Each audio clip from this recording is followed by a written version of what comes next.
Gowri's cook ട്യൂബിലേക്ക് എല്ലാവർക്കും സ്വാഗതം. ഇന്ന് നമുക്ക് നല്ല രുചിയിൽ കുക്കറിൽ എങ്ങനെയാണ് മഷ്റൂം ബിരിയാണി വെക്കുന്നതെന്ന് നോക്കാം. 250 ml ഈ കപ്പിൽ 2 കപ്പ് ജീരകശാല അരി എടുക്കുന്നത്. 4-5 പ്രാവശ്യം നന്നായിട്ടൊന്ന് കഴുകിയ ശേഷം 20 മിനിറ്റ് കുതിർക്കാൻ വയ്ക്കണം. അത് കഴിഞ്ഞിട്ട് വെള്ളം ഊറ്റി മാറ്റി വയ്ക്കാം. ബിരിയാണി മസാല നമുക്ക് ഉണ്ടാക്കിയെടുക്കാം. അതിനുവേണ്ടി 2 ടീസ്പൂൺ പെരിഞ്ജീരകം, 1 കഷ്ണം പട്ട, തക്കോലം 1, ഇത് പാറപ്പൂ എന്ന് പറയും, കൽപ്പാശം കുറച്ചെടുത്തിട്ടുണ്ട്, 3 ഏലക്കയുടെ അരി, കുറച്ച് ജാതിപത്രി, ഇത്രയും ചേർത്ത് നന്നായി പൊടിച്ച് മാറ്റി വയ്ക്കാം. 1 കഷ്ണം ഇഞ്ചി, 10-12 അല്ലി വെളുത്തുള്ളി എടുത്തിട്ടുണ്ട്. നന്നായിട്ടൊന്ന് അരച്ചെടുക്കണം, വെള്ളം ചേർക്കാതെ.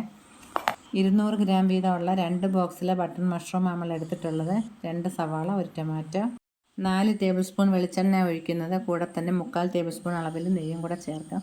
ഇങ്ങനെ ചേർക്കുമ്പോൾ നല്ല രുചി കിട്ടും. റീഫൈൻഡ് ഓയിലൊക്കെ ചേർക്കുന്നതിനേക്കാൾ ഇതാണ് നല്ലത്. 4 ചെറിയ കഷ്ണം പട്ട, 5 ഗ്രാമ്പൂ, 1 തക്കോലം, ചെറിയ 1 കഷ്ണം ജാതിപത്രി, 2 പട്ടയുടെ ഇല. ഇതൊന്ന് പൊരിയാൻ തുടങ്ങുമ്പോൾ അരിഞ്ഞു വെച്ചിരിക്കുന്ന സവാള ചേർത്ത് ഒന്ന് വഴറ്റിയെടുക്കണം. അതിൻ്റെ പച്ചമണം പോകുന്നവരെ വഴറ്റിയാൽ മതി.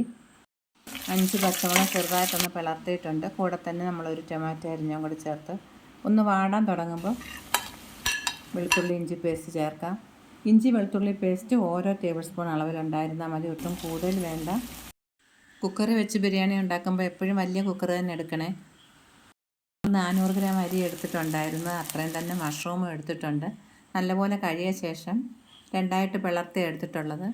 ഇനി ഇതൊന്ന് വഴണ്ട് കഴിയുമ്പോൾ നമ്മൾ പൊടിച്ചു വെച്ചിരിക്കുന്ന മസാല അത്രയും ഇതിലേക്ക് ചേർക്കാം. ഇത് നല്ലപോലെ ഒന്ന് വഴറ്റിയെടുക്കണം. ഇപ്പോൾ വഴന്നിട്ടുണ്ട്. ഇനി അരിഞ്ഞു വെച്ചിരിക്കുന്ന കുറച്ച് മല്ലിയിലയും പുതിനയിലയും കൂടി ഇതിലേക്ക് ചേർക്കാം. അതും പച്ചമണം പോകുന്നവരെ ഒന്ന് വഴറ്റിയെടുത്താൽ മതി. 1 ചെറുനാരങ്ങയുടെ നീര് ചേർക്കാം. ചെറുതായതുകൊണ്ട് 1 ചേർക്കുന്നത്, വലുതാണെങ്കിൽ പകുതി ചേർത്താൽ മതി. ഇതിൻ്റെ കൂടെ തന്നെ 4 ടേബിൾ സ്പൂൺ പുളിയില്ലാത്ത തൈര് വേണം ചേർക്കേണ്ടുന്നത്.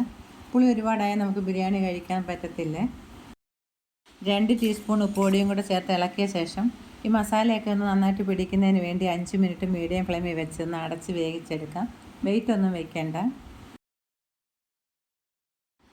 ഇതിലിപ്പോൾ ഏകദേശം അരക്കപ്പോളം വെള്ളമുണ്ട്. നമ്മൾ തൈര് ഒഴിച്ചിട്ടുണ്ടായിരുന്നു, അതുപോലെ മഷ്റൂമിലുള്ള വെള്ളമൊക്കെ ഇറങ്ങിയത്. ഇനി ഇതിലേക്ക് തിളപ്പിച്ച വെള്ളം ഒഴിക്കാൻ പോകുന്നത്. 1 കപ്പ് അരിക്ക് 2 കപ്പ് വെള്ളം. അപ്പോൾ 2 കപ്പ് അരിക്ക് 4 കപ്പ് വെള്ളമാണ് ചേർക്കേണ്ടത്. വെന്ത് വെച്ചപ്പോൾ അരക്കപ്പ് വെള്ളമോളം ഉള്ളത് കൊണ്ട് നമ്മൾ 3.5 കപ്പ് വെള്ളമേ ഒഴിക്കുന്നുള്ളൂ. പെട്ടെന്ന് വേകുന്ന അരിയും കൂടെ ഇത്. ഇപ്പം 3.5 കപ്പ് തിളപ്പിച്ച വെള്ളം ഒഴിച്ചിട്ടുള്ളത്. ഇനി ഉപ്പൊന്ന് നോക്കിയിട്ട് പോരാന്നുണ്ടെങ്കിൽ കുറച്ചും കൂടെ ചേർത്ത് കൊടുക്കാം. 1/2 ടീസ്പൂൺ ഉപ്പുപൊടിയും കൂടെ ചേർക്കാം. ഇത് നന്നായിട്ട് തിളച്ച ശേഷം വേണം ഇനി കുതിർത്ത് വെച്ചിരിക്കുന്ന അരി ഇതിലേക്ക് ചേർക്കേണ്ടത്.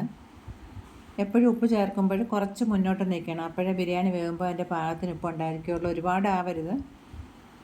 ഇനി 1 ടീസ്പൂൺ നെയ്യും കൂടെ ചേർക്കാം. ഇപ്പോൾ നമ്മൾ മീഡിയം ഫ്ലെയിമിലാണ് വെച്ചിരിക്കുന്ന, ചെറിയ ബർണറിൽ.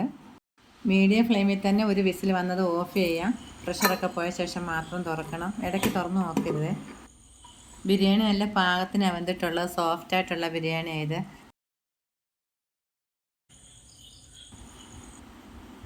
ചില അരിയിൽ വേഗിൽ കുറച്ച് വ്യത്യാസമൊക്കെ വരും. ഇതിപ്പോൾ വെള്ളമൊക്കെ പാകത്തിനുണ്ടായിരുന്നേ. നമ്മൾ അരിഞ്ഞ് വെച്ചതിൻ്റെ ബാക്കി കുറച്ച് മല്ലിയിലയും പുതിനയിലയും ഉള്ളതും കൂടെ ചേർത്തൊന്ന് ഇളക്കിയെടുക്കാം. നെയ്യുടെ നല്ല മണമുണ്ട്. വെളിച്ചെണ്ണ ചേർത്ത് അറിയാനേ ഇല്ല. ചിലർ പറയും ബിരിയാണിയിൽ നമ്മൾ വെളിച്ചെണ്ണ ചേർക്കരുത്, സൺഫ്ലവർ ഓയിലോ അങ്ങനെ എന്തെങ്കിലും ചേർക്കാവുള്ളൂ എന്ന്. വെളിച്ചെണ്ണ ചേർക്കുന്നത് ഏറ്റവും നല്ലതായിട്ട് എനിക്ക് തോന്നുന്നത്. മറ്റേ ഓയിൽ ചേർക്കുമ്പോൾ വേറൊരു ടേസ്റ്റാണ് കിട്ടുന്നത്. ഞാൻ മിക്കപ്പോഴും ഇങ്ങനെ തന്നെ ഉണ്ടാക്കാറുള്ളതും. ഇതിൻ്റെ കൂടെ കഴിക്കാൻ തൈര് സലാഡിൻ്റെ കൂടെ പിക്കിളും കട്ടിച്ചമ്മന്തിയൊക്കെ വളരെ നല്ലതാണ്. വീണ്ടും കാണാം. നന്ദി, നമസ്കാരം.